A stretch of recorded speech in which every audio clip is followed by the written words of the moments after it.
Bismillah, hari ini kita lanjutkan pelajaran kimia di semester 2, masih dalam bahasan larutan asam basa.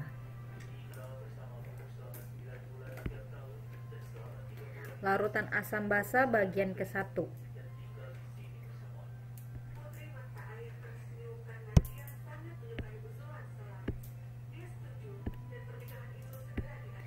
Pada bahasan sekarang, saat ini kita membahas terlebih dahulu tentang teori asam basa ya. Nanti pertemuan selanjutnya tentang pH dan pOH.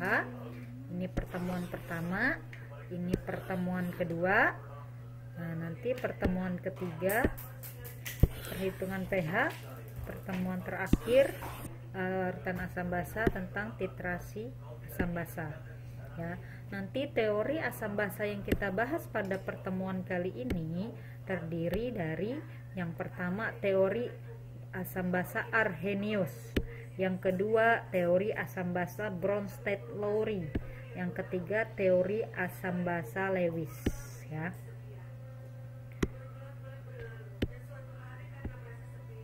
Teori asam basa. Pendahuluannya, pada zaman dahulu para pakar mendefinisikan asam dan basa sebagai sifat larutannya. Sifat-sifat umum asam. Yang pertama bersifat masam, bersifat korosif, ini menyebabkan benda itu berkarat. Itu salah satu sifat asam. Dapat memerahkan lakmus biru. Nah, kertas lakmus kan ada dua, warnanya merah dan biru. Nah, kalau lakmus biru jadi merah, berarti sifatnya asam. Nah, sifat larutan asam nanti diketahui pH-nya kurang dari 7 pada suhu ruang.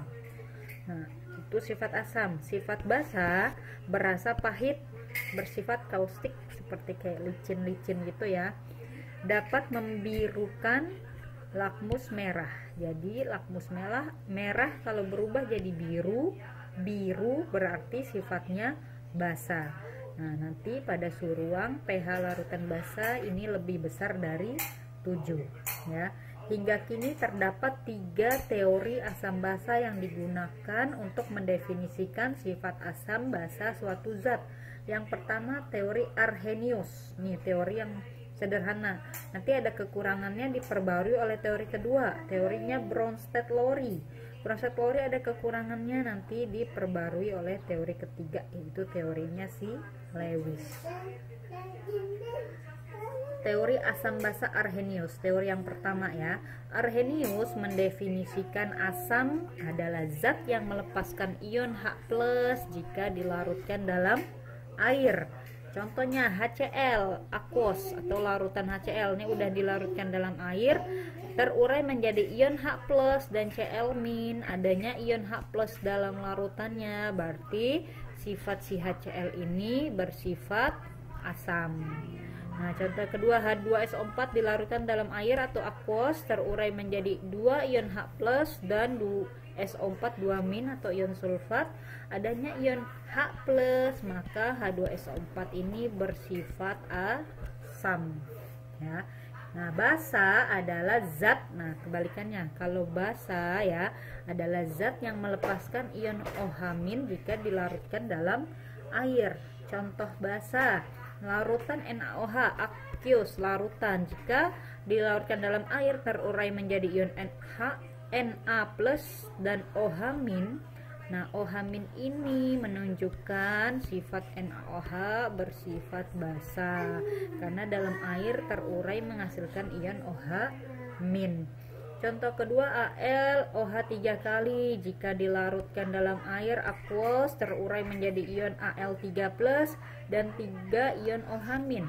Adanya OH- ini menunjukkan AlOH 3 kali bersifat basa menurut Arrhenius ya. Kekuatan asam basa. Kekuatan asam maupun basa dibedakan menjadi 2 jenis berdasarkan kemampuan terionisasinya ya, yaitu asam atau basa kuat dan asam atau basa lemah. Jadi berdasarkan kemampuannya terionisasi terbagi 2, asam kuat dan basa kuat. asam lemah dan basa lemah ya. Nah, ini harus dihafal ya, Ibu tekankan dari awal. Jika kalian hafal minimal yang kuatnya aja, asam kuat, basa kuat, kalian akan mudah mempelajari bab-bab setelah ini atau bahasan-bahasan setelah ini. Karena bahasan-bahasan setelah ini berhubungan dengan yang ini sekarang nih, bab pertama asam basa. Hafalin yang kuat ya. Yang kuat asamnya dia terionisasi sempurna. Jadi nanti cirinya lagi alfanya atau derajat ionisasinya sama dengan 1 ya. Apa aja yang termasuk asam kuat nih, golongan 7A nih? ClBrI ya. ClBrI kalau depannya ada H berarti dia asam. Asam klorida, asam bromida, asam iodida. Nih, 3 ini ya. Ini golongan 7A atau disebut asam halogen ya. Yang kedua HNO3, asam nitrat. Yang keempat H2SO4. Yang kelima nih. Ini kan udah 3 tambah 1 asam nitrat HNO3, O-nya 3 ya. H2SO4, O-nya 4 nih, disebut asam sulfat, maka dia asam kuat. Nah, sebenarnya ini aja sih yang sering keluar di soal, tapi sebenarnya ada 2 lagi, HClO3 dan HClO4. HClO3 yang O-nya 3 namanya asam klorat. Kalau HClO4 namanya asam perklorat ya. Tapi yang penting banget yang dihafal yang 5 ini aja nih. HCl asam klorida, HBr asam bromida, HI asam iodida, HNO3 asam nitrat, HNO4 asam sulfat. Kalau ini asam klorat, ini asam perklorat ya. Nah, basa kuat apa aja? Kalau kamu hafal golongan waktu kelas 10 kan disuruh hafal tuh golongan 1A, 2A apa aja. Nah, kalian akan lebih mudah hafal di bab basa kuat. Yang termasuk basa kuat itu jika ada logam golongan 1A. 1A apa aja? Kecuali hidrogen ya. H, Li, Na, K, Rb, Cs, Fr. Semuanya kuat ya. Golongan 1A semua kuat kecuali H dan Fr, dia radioaktif ya. Ini 1A nih. Nah, tapi nggak semuanya sering keluar ya. Biasanya yang keluar Li, Na, K, 3 ini aja nih. Tambahin belakangnya OH jadi LiOH, NaOH, KOH. Nah, itu basa kuat golongan 1A. Terus apalagi golongan 2A, tapi 2A nggak semuanya. Apa aja 2A? Be, Mg, Ca, Sr, Ba, Ra ya. Nah, kecuali Be dan Mg ini basa lemah, bukan basa kuat ya. Ini basa lemah. Yang basa kuat apa aja nih, kecuali Fr yang terakhir ini bukan kuat ya, karena dia radioaktif. Nah, yang kuat yang 3 ini aja nih, Ca, Sr, Ba. Tambahin OH-nya 2 kali karena dia golongan 2A. CaOH 2 kali, SrOH 2 kali, BaOH 2 kali. Kalsium hidroksida, strontium hidroksida, barium hidroksida ya. Jadi 3 di atas golongan 1A dan 3 di bawah golongan 2A itu basa kuat ya, harus dihafal. Kalau nggak dihafal susah untuk mengerjakan bab-bab setelahnya. Yang basa lemah apa aja? Nah, kenapa disebut lemah? Karena dia hanya terionisasi sebagian ion-ionnya. Jadi ion-ionnya nggak semuanya terionisasi. Ciri-cirinya nanti alfanya kurang lebih dari 0, kurang dari 1 ya. Apa aja basa kuat? Pokoknya selain asam kuat, selain yang ada di sini. Selain yang ada di sini berarti dia asam lemah. Contohnya CH3COOH, ini asam asetat atau asam cuka. Dan HF dan lain-lain, HF asam fluorida. Pokoknya selain yang ini, maka tadi Ibu kasih tahu, Ibu tekankan, kalian hafalkan yang kuat. Nanti yang lemahnya berarti selain yang kuat. Begitu juga dengan basa. Basa lemah apa aja, pokoknya selain basa kuat, selain yang ada di sini. Ini 3, yang 1A, 3 atas, 3 bawah golongan 2A. Nah, selain 3 itu berarti dia basa lemah. Contohnya ALOH 3 kali, FeOH 2 kali, NH3. NH3 ini nanti sering disebut NH4OH ya, dan lain-lain. Pokoknya selain yang ada di sini berarti dia basa lemah ya. Nah, terus sekarang teori asam basa Bronsted-Lowry. Kalau tadi si Arrhenius dia hanya terbatas bisa mendefinisikan asam dan basa jika dilarutkan dalam air. Nah, bagaimana jika pelarutnya bukan air? Nah, Bronsted-Lowry bisa mendefinisikan nih, asam menurut Bronsted-Lowry adalah yang memberi. Memberi itu nama lainnya donor. Donor proton. Proton dalam hal ini H+. Ya. Dan basa adalah yang menerima, atau nama lainnya akseptor. Akseptor apa? Proton atau H+.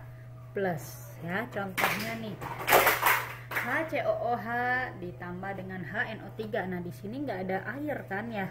Nah, nanti mana yang sifatnya asam dan sifatnya basa, kamu sebenarnya pasangin dulu yang sebelah kiri miripnya sama yang di sebelah kanan sama yang ini kan ya. Terus HNO3 sebelah kiri pasangin sama sebelah kanan yang miripnya dengan ini. Setelah dipasangin, kamu lihat nih, tadi dia bilang kan asam memberikan H+. Kalau memberikan H+, berarti H-nya bertambah atau berkurang. Kalau memberikan berarti jumlah H-nya berkurang. Lihat di sini tadi nih, H-nya di kiri ada 2. Setelah bereaksi, H-nya di kanan jadi 3. Bertambah, berkurang? Bertambah. Kalau bertambah berarti dia menerima H+. Kalau menerima berarti HCOOH bersifat sebagai basa. HCOOH bersifat sebagai basa. Nah, berarti yang ini HNO3 tadinya H-nya 1. Jadi nggak ada H di sini. Berarti dia memberikan atau kehilangan H. H-nya diberikan ke sini. Ini kan tadinya 2 jadi 3. Berarti H-nya si HNO3 diberikan ke HCOOH sehingga HCOOH bertambah H-nya, sedangkan HNO3 berkurang H-nya. Karena dia H-nya berkurang, dengan kata lain berarti kan didonorkan. Berarti nanti HNO2 bertindak sebagai asam ya, berarti ini asam ya. Kamu pasangin dulu biar bisa ngelihat jumlah H-nya nih bertambah berkurang. Nah, taunya bertambah berkurang, kamu pasangin dulu, lihat kirinya tadinya berapa, di kanannya jadi berapa. Terus lihat lagi yang zat lainnya, di kirinya H-nya berapa, di kanannya jadi berapa. Kalau berkurang dia berarti asam, kalau bertambah dia berarti basa ya. Nah, nanti di teori asam basa Bronsted-Lowry ada yang disebut pasangan apa? Pasangan asam basa konjugasi. Nah, tadi asam dia kan kekurangan H, dia kan memberikan H, berarti ntar zat lain menerima H ya. Jadi nanti asam itu pasangannya disebut basa konjugasi. Pasangan asam itu basa konjugasi, pasangan basa itu asam konjugasi. Ketika asam berubah menjadi H+ dan basa konjugasi. Kalau basa bereaksi dengan H+ jadinya asam konjugasi. Nah, untuk lebih jelasnya kita ke contoh. Contoh, ada HF berubah terurai menjadi H+ dan F-. Nah, ini kan H-nya berkurang. Ya, berarti dia kalau berkurang berarti kan dia mendonorkan H+. Kalau mendonorkan berarti HF-nya dia asam. F-nya pasangan si HF dia kan mirip nih, karena sama-sama ada F-nya. Berarti pasangan ini disebut basa konjugasi. Ya, F merupakan basa konjugasi dari HF. Contoh yang kedua ada HCO3- bereaksi dengan H+, jadi H2CO3. Di sini haknya tadi 1, jadi haknya 2. Berarti haknya bertambah, artinya dia menerima hak, jadi haknya bertambah ya. Jadi dia sebagai basa, pasangannya disebut asam konjugasi ya. Nah, HCO3 merupakan asam konjugasi dari HCO3- ya. Di contoh selanjutnya nih, kamu kalau ditanya manakah dari reaksi berikut yang termasuk pasangan asam basa konjugasi, intinya kamu cari aja yang mirip. Yang mirip itu adalah pasangannya.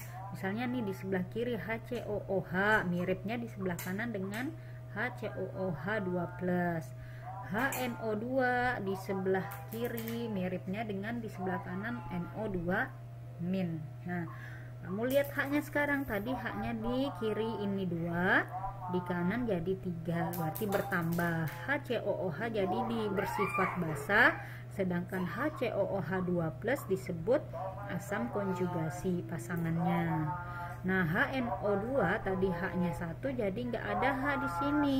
Berarti kan dia kekurangan H atau memberikan H. Nah, jadi HNO2 disebut sebagai asam, sedangkan NO2- disebut basa konjugasi pasangannya ya. Jadi nanti kalau di soal di antara reaksi berikut mana yang disebut pasangan asam basa konjugasi. Nah, pasangan asam basa konjugasi. Nah, sebenarnya yang sesuai itu penulisannya, yang ditulis asamnya dulu baru basanya. Terserah mau asam doang atau asam konjugasi, yang penting yang ditulis duluan sebenarnya asamnya baru basanya. Tapi intinya mah nanti cari aja yang mirip ya. Jadi kalau pada soal ini yang disebut pasangan asam basa konjugasi ada 2 pasang. Yang pertama, yang asam mana nih? Yang asam ini ya, si HNO2 dengan basa konjugasinya NO2- ya. Nah, yang kedua pasangannya apa? Nah, yang ini kan pasangan pertama udah nih, ini sama ini. Yang kedua kan berarti ini. Nah, yang ini yang bersifat asam yang mana? Yang bersifat asam kan ini ya. Berarti kita tulis HCOOH2+ dulu, baru dia berpasangan dengan yang basanya HCOOH. Itu yang disebut pasangan asam basa konjugasi. Nah, nanti ada yang disebut zat amfoter atau amfoterik ya. Ini hanya tambahan aja. Dia merupakan zat yang dapat memberikan atau menerima proton, memberikan atau menerima H+. Artinya zat tersebut bisa bertindak sebagai asam maupun basa ya. Contohnya HCO3- dan H2O. Nah,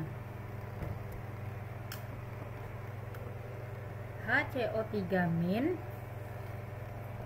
di sini dia sebagai asam. Kenapa? Karena H-nya berkurang. Tadinya ada H, jadi di sini nggak ada H, berarti dia asam ya. Nah, HCO3- di contoh kedua tadi H-nya 1 ya, H-nya 1, jadi H-nya 2. Yang ini berarti HCO3- bersifat sebagai basa, pasangannya disebut asam konjugasi. Kalau ini tadinya asam, berarti pasangannya disebut basa konjugasi. Berarti HCO3- bisa bertindak sebagai asam dan basa pada reaksi yang berbeda, maka zatnya disebut zat amfoter atau amfoterik ya. Teori asam basa Lewis sekarang, teori yang ketiga. Asam menurut Lewis, nah kalau tadi Bronsted Lowry kan bisa mendefinisikan asam dan basa walaupun pelarutnya bukan air ya. Nah, sekarang diperbaharui lagi ke sama Lewis. Nah, gimana kalau zatnya tersebut bukan larutan tapi gas atau padatan atau yang lain? Nah, si Lewis ini memperbarui teori asam basa. Dia bilang asam adalah zat yang menerima. Kebalikannya ya, tadi kalau Bronsted Lowry dia kan memberi. Kalau si Lewis dia menerima atau akseptor, tapi menerima apa? Menerima pasangan elektron ya, atau biasa disebut waktu kimia kelas 10 ikatan kimia PEB, pasangan elektron bebas ya. Sedangkan basa ya, basa zat yang memberi atau donor. Donor apa? Donor pasangan elektron. Jadi basa menurut Lewis dia harus punya PEB. Kalau nggak punya PEB berarti dia nggak bisa bersifat basa menurut Lewis. Segala zat apapun bentuknya, mau larutan, mau gas, mau padatan, kalau dia punya PEB berarti dia bersifat basa ya. Itu intinya tuh, dicatat. Contohnya ada NH3 nih kalau ditulis NH3 bereaksi dengan H+ membentuk NH4+. Nah, di sini yang basa mana menurut Lewis? Kita gambar simbol Lewisnya kayak waktu kelas 10. NH3 atom pusatnya N, mengikat H jumlahnya 3 ya. Karena H golongan 1 berarti dia cuma punya satu elektron nih yang cross ya. Nih yang cross nih elektron si H. N golongan 5 berarti punya 5 elektron. Satu yang dot ini yang titik berikatan sama H ini, satu sama H ini, satu sama H ini. Nah, karena baru 3 sedangkan N ini golongan 5 berarti masih ada 2 elektron atau satu pasang. Ya, sedangkan H+ artinya dia udah melepas satu elektron, dia udah nggak punya elektron lagi. Karena NH3 punya satu pasang elektron bebas atau PEB, maka dia bersifat basa menurut Lewis ya. Bersifat basa menurut Lewis karena ada satu pasang PEB yang didonorkan untuk berikatan sama H ini ya, jadilah dia terbentuk NH4+. Nah, ini asalnya elektron yang didonorkan N ke H agar dia berikatan ya. Maka si NH3 adalah basa menurut Lewis ya, ini basa, sedangkan H+ nya adalah asam, pasangannya asam, lawannya. Kalau ininya basa berarti ininya asam, kalau ini yang basa berarti ininya asam. Nah, tapi karena ini tadi ada PEB maka dia basa menurut Lewis ya. Ciri basa Lewis nih, ciri basa menurut Lewis dia harus, yang pertama harus punya PEB. Terus apalagi? Biasanya basa menurut Lewis itu ion negatif. Negatif itu artinya apa? Dia menangkap elektron. Jadi elektronnya banyak, kemungkinan dia punya PEB besar ya. Nah, itu. Kalau asam menurut Lewis dia tidak mencapai oktet atau duplet ya. Biasanya elektronnya enggak 2 atau 8. Nah, itu asam menurut Lewis biasanya. Dan cirinya lagi dia merupakan ion positif. Kenapa positif? Positif kan artinya melepas elektron. Kalau dia udah melepas elektron berarti kan dia nggak punya elektron lagi. Apalagi pasangan elektron bebas dia udah nggak punya. Berarti dia asam menurut Lewis ya. Sekarang indikator asam basa nih. Kan udah kemarin dijelaskan sedikit tentang indikator asam basa bahan alam ya, dan kalian juga sudah ibu tugaskan untuk praktikum. Jadi kita bahas sekarang indikator asam basa tapi bukan yang bahan alam ya. Suatu larutan dapat diukur pH-nya secara langsung menggunakan alat ukur yang disebut pH meter. Ini biasanya digital ya.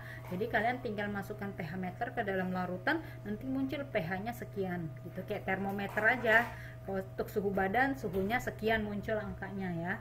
Tapi kalau untuk mengukur pH namanya pH meter.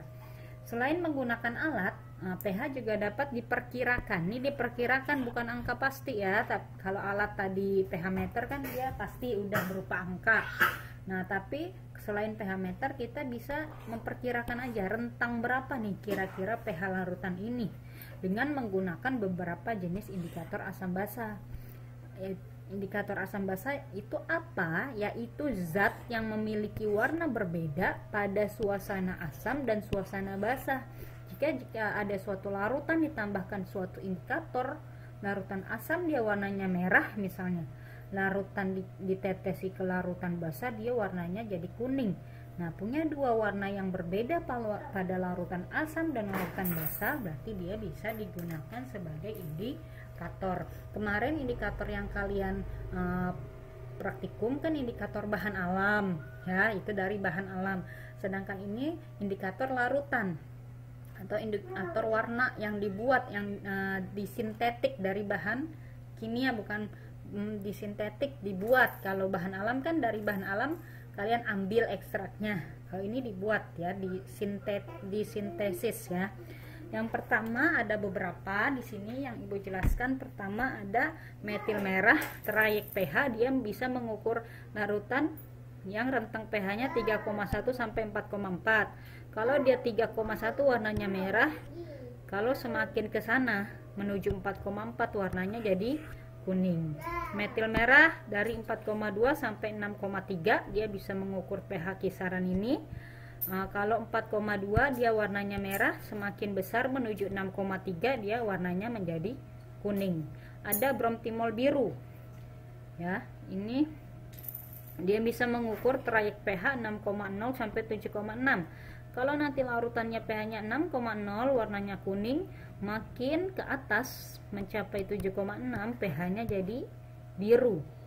Phenolphthalein, ini PP disingkatnya ya. Ini PP, ini BTB, ini MM metil merah. Nah ini singkatannya.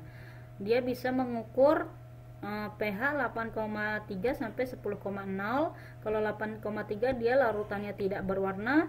Semakin tinggi suatu larutan pH-nya makin naik mencapai 10,0, dia warnanya jadi merah. Alizarin kuning dari 10,0 sampai 12,0, trayek perubahan warnanya dari kuning menjadi merah ya. Contohnya, tentukan pH suatu larutan yang diuji dengan beberapa indikator sebagai berikut. Ada suatu larutan dikasih BKH, nama indikatornya, trayek pH-nya sekian, perubahan warnanya sekian. Ketika ditetesi BKH, hasil ujinya jadi jingga. Ketika ditetesi metil merah yang trayeknya sekian, warnanya sekian, warna larutan uji jadi merah. Ketika ditetesi BTB yang trayeknya sekian, perubahan warnanya sekian, larutan hasil ujinya menjadi warna kuning. Nah, pertanyaannya, berapakah pH larutan uji tersebut? Tentukan pH-nya, kisaran berapa. Kita caranya bikin garis bilangan dulu ya. Yang pertama BKH. BKH rentangnya 3,8 sampai 5,4. Di sini rentangnya ya. Ini BKH. Dia warnanya jadi jingga. Jingga itu nama sehari-harinya orange ya. Tengah-tengah antara merah dan kuning kan orange. Berarti nanti kita gambarnya di tengah garisnya gini, dari 3,8 sampai 5,4 ke tengah gini, pakai garis bilangan waktu kita belajar matematika ya. Kenapa di tengah? Karena dia jingga. Jingga itu warna tengah antara merah dan kuning ya. Ketika dikasih MM ya, warnanya jadi merah. Kita lihat trayek perubahannya, merah ada di kiri, angka di kiri itu 4,2 ya. Ini si MM kan 4,2 sampai 6,3. Tapi karena dia merah itu ada di kiri, angka di kiri 4,2, maka garis bilangannya 4,2 ke kiri ya.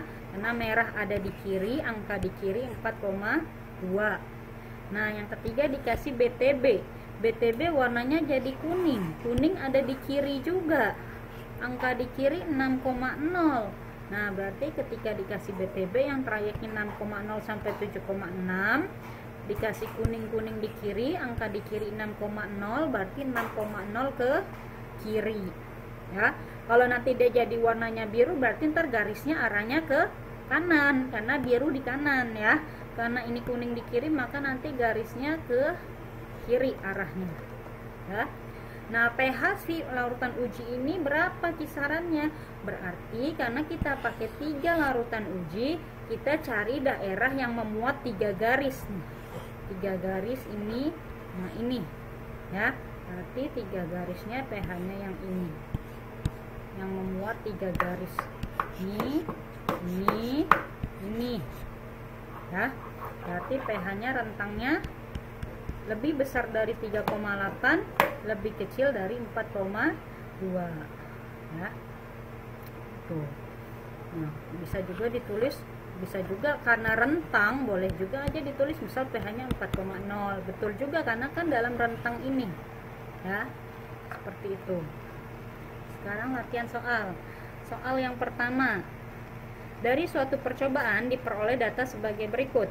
Larutan yang mengandung ion OH- lebih banyak dari H+. OH- lebih banyak, berarti kesimpulannya dia bersifat basa. Kalau basa berarti lakmus biru harus tetap biru, lakmus merah harus biru. Ingat, basa harus biru. Cari aja yang harus dua-duanya biru. Yang mana? Yang C dan E ya. Jawabannya C dan E. Contoh soal yang kedua. Diketahui hasil pengujian sampel air limbah dengan beberapa indikator sebagai berikut. Berdasarkan hasil tersebut, pH air limbah yang diuji adalah, nah kita bikin garis bilangan kayak tadi ya. Yang pertama PP, trayek pH sekian, perubahan warna sekian. Ketika ditetesi PP, larutan uji hasilnya merah. Lihat merah itu di kanan, angka di kanan 10,0, berarti nanti 10,0 ke kanan ya. Ketika dikasih metil merah, warnanya jadi kuning, kuning ada di kanan, angka di kanan 6,3, berarti nanti 6,3 ke kanan. Ketika dikasih AK, warnanya jadi kuning, kuning ada di kiri, angka di kiri 10,0, berarti sini misalnya 10,1 ke kiri karena kuning ada di kiri. Sebentar ya.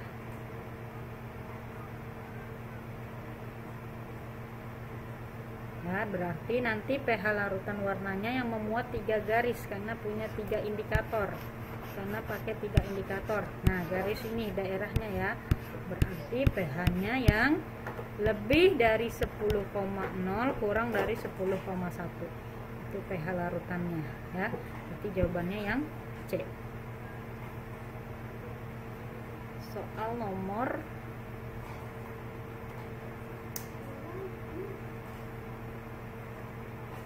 3.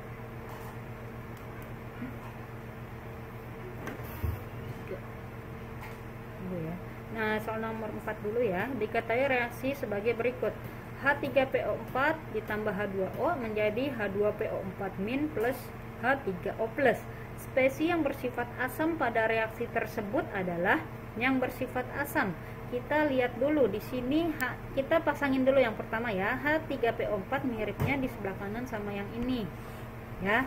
Terus H2O sebelah kanan miripnya sama ini. Kita lihat tadinya H3PO4 H-nya 3 di kiri menjadi H-nya 2 di kanan, berarti dia mendonorkan H.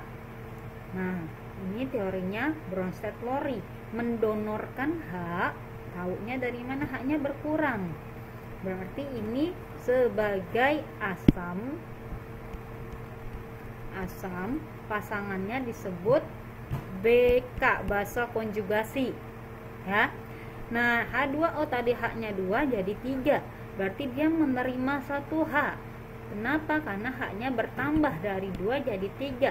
Karena menerima H2O maka sifatnya basa. H3O+, sifatnya AK, asam konjugasi. Ya. Yang ditanya sifatnya asam. Nah, berarti H3PO4 dan H3O+. Walaupun asam konjugasi kan dia tetap asam sifatnya. Berarti jawabannya H3PO4 dan H3O+.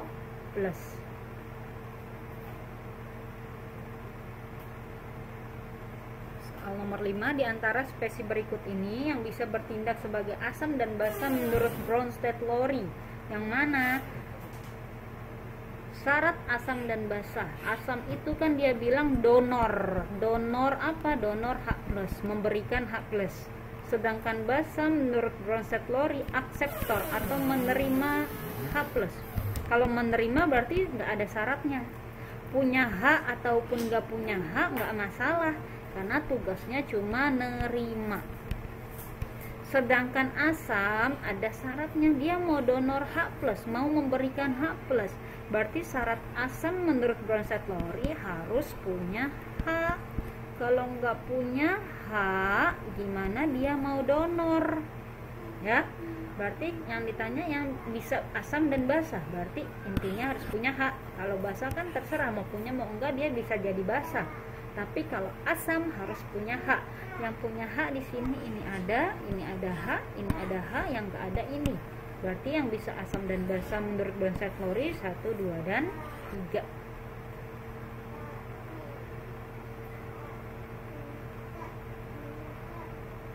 Contoh soal ke-6. Oh, ini sebenarnya soal ke-5, tadi yang ketiga nggak ada ya, kosong. Jadi ini sebenarnya 5 contoh soal. Spesies di bawah ini dapat berperan sebagai basa Lewis. Nah, tadi kecuali tapi yang ditanya ya, yang bisa basa menurut Lewis harus punya PEB ya. Punya PEB berarti dia bisa sebagai basa. Yang ditanya yang kecuali berarti yang nggak mungkin bersifat sebagai basa, berarti yang tidak punya PEB. Yang tidak punya PEB yang mana? Nanti kalian gambar semua struktur Lewisnya ya.